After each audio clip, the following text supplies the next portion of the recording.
अस्सलाम वालेकुम, मेरा नाम है ज़ीशान उस्मानी।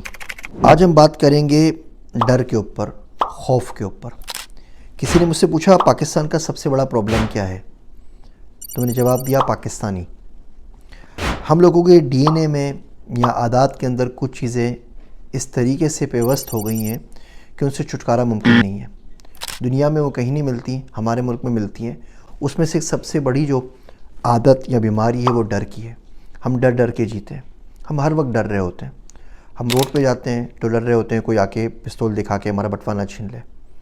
हम जॉब के ऊपर होते हैं तो डर रहे होते हैं कि हमारी जॉब ख़त्म ना हो जाए, कोई सीनियर हमें निकलवाना दे साजिश करके, या हमारे काम से शायद कोई मुतमईन ना हो या कोई और मसला ना हो जाए।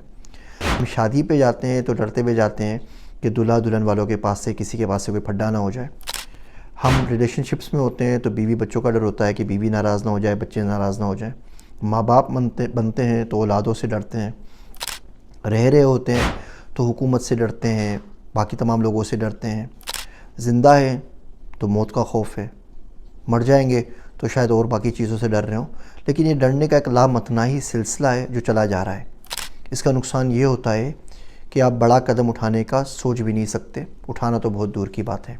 तो छोटी सी अर्ज़ ये थी कि डरना छोड़ दें, ख़ुद फ़ैसले लें और अल्लाह पे छोड़ दें।